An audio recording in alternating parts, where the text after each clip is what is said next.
Donald Trump is saying, if Nigeria cannot protect Christians, we are going to move in viciously, and we are going to do so to protect Christians.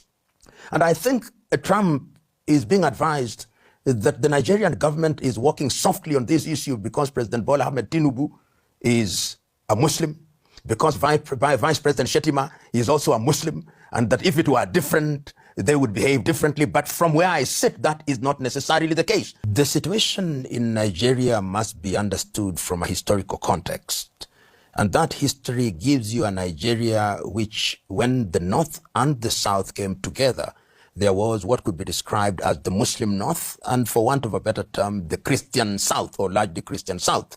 But remember, there are also other African religions, but that is the preferred definition. With the consequence that Nigeria has always had tension of one kind or another, the tension that led to the civil war in Biafra, which was not founded on Christianity at all, and of course the many coups d'etats that saw at that time in the 1960 of the killing of people like Ahmadu Bello from the north, and the imposition of the military administration. But to come to more recent history is that there are elements within Nigeria in the north, and this came to the fore in the year 2009 with the formation of what is now popularly known as Boko Haram by Yusuf Mahmoud. When Yusuf Mahmoud formed Boko Haram at that time, there were a number of things that were defining the philosophy. And remember that the version of Islam that he propagated is Salafism. And Salafism is a sect of Sunni Muslim. And their argument was that they want to restore Nigeria to the original Islam as was practiced by the Prophet Muhammad, peace be upon him. When that happened in 2009, of course, Muhammad Yusuf was arrested. And when he was arrested and he died in jail, he became a martyr. And that changed the complexion of Boko Haram, which means Western education is bad, if you were to render it in simplistic terms.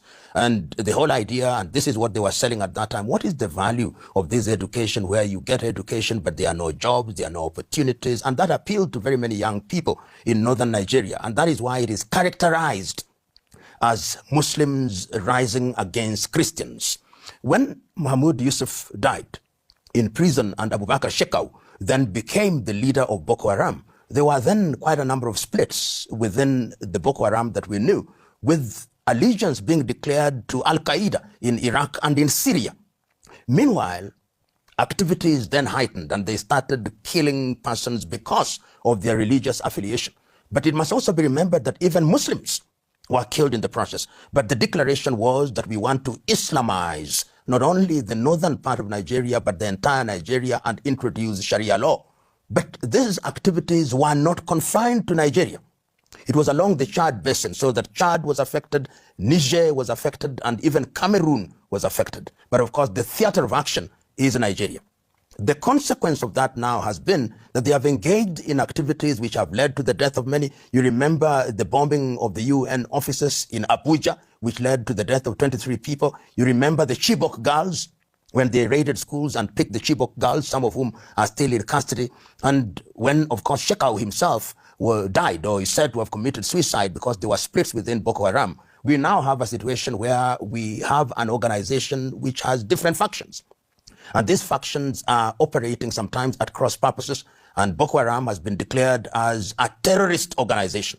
And the effect of Boko Haram has been therefore to antagonize Christians. And we know that Christian clergy have been targeted. We know that churches have been targeted.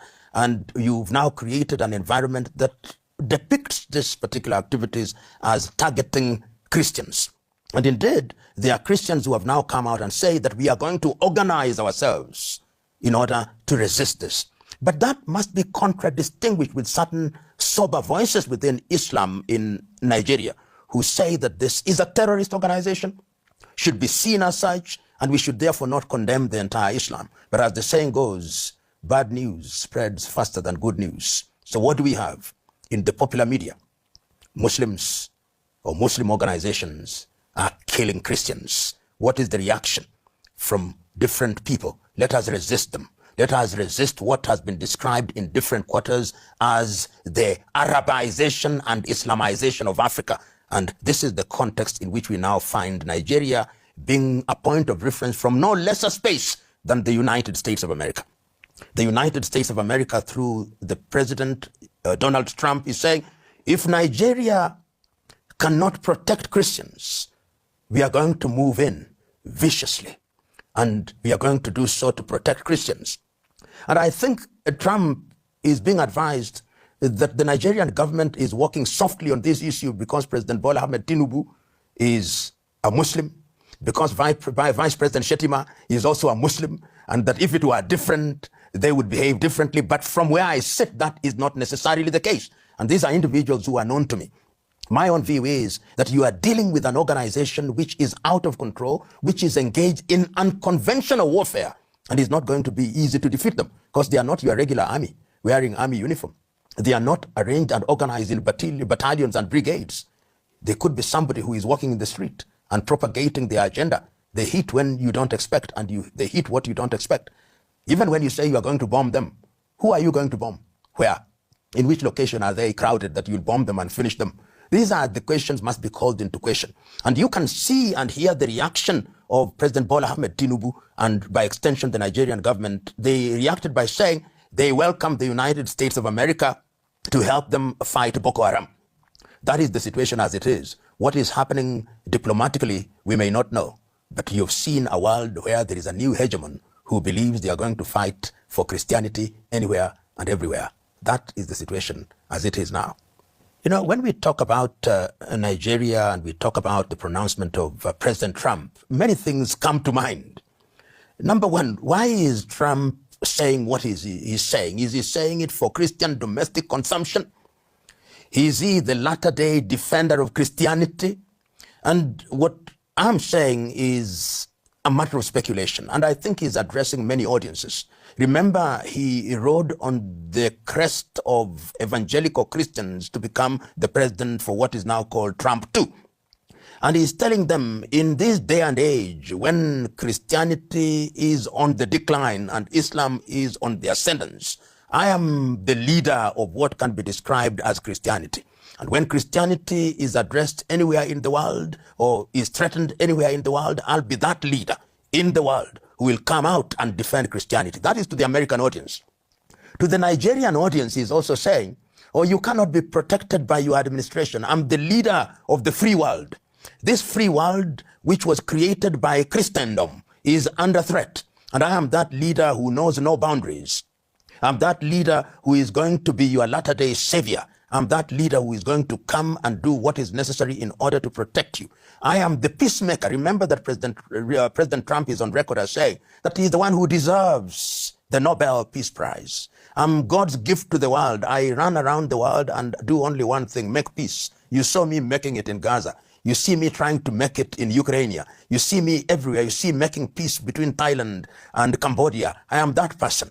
But I'm doing it because of a Christian ethic. That is my interpretation of what President Trump is trying to do. The other thing that he's trying to do is to send a message to the emerging powers or other powers in the world. He's sending a message to China, sending a message to Russia, sending a message to the BRICS world.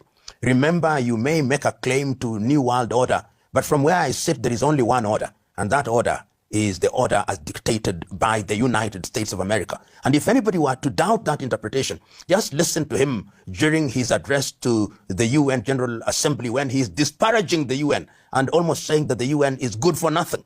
And therefore, the only people and the only country that you can rely on is the United States of America.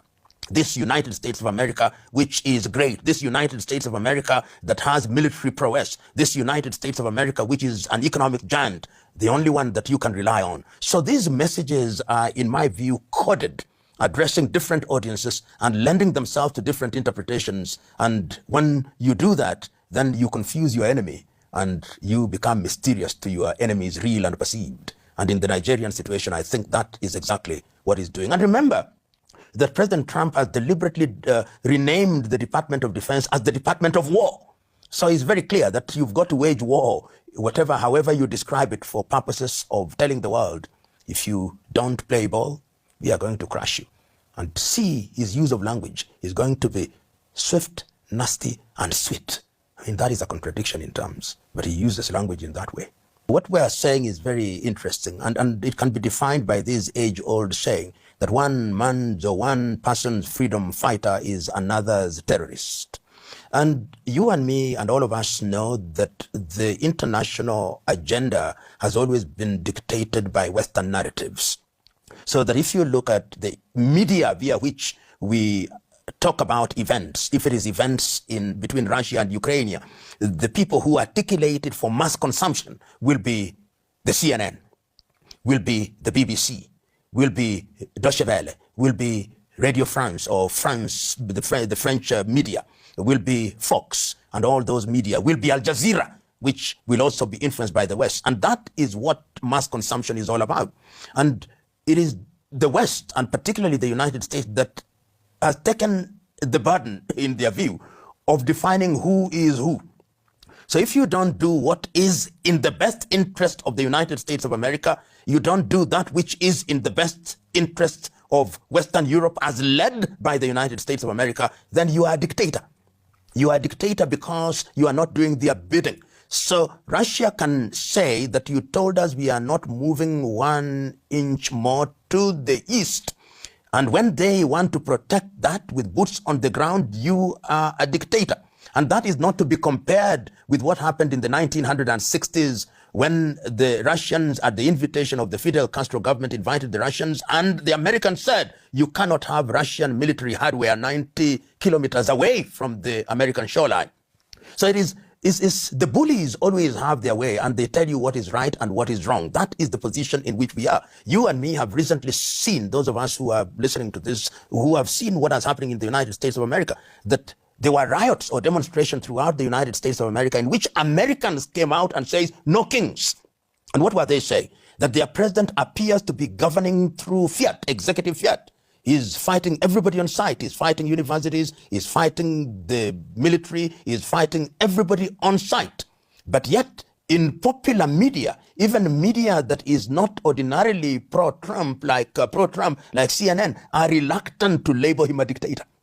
Fox, of course, will never allow him to be labeled a dictator, and even Western media will never label him a dictator. But you in Russia try to do that. You in China try to do that. You in Brazil try to do that. You in Nigeria try to do the same thing. You are a dictator who ought to be removed from office sooner rather than later.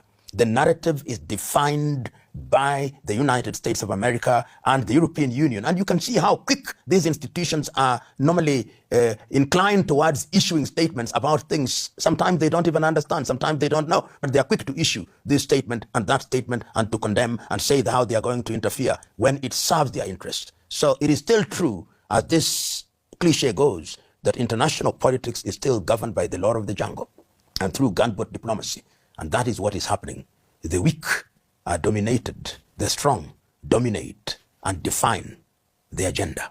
You know, when I had this statement that the United States of America has issued a statement that if the Boko Haram continue to kill Christians, America is going to invade Nigeria, I asked myself a number of questions. Number one, in which specific territory does the Americans believe that there is a group of people called Boko Haram, so that if you send your tomahawks there, you eliminate them?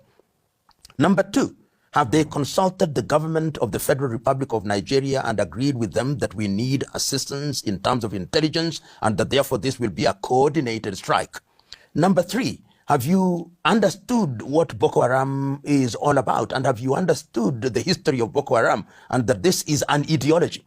And I asked myself a foundational question. Have the Americans not learned that, as they were told by the Afghans several years ago, that you have the watch but we have the time?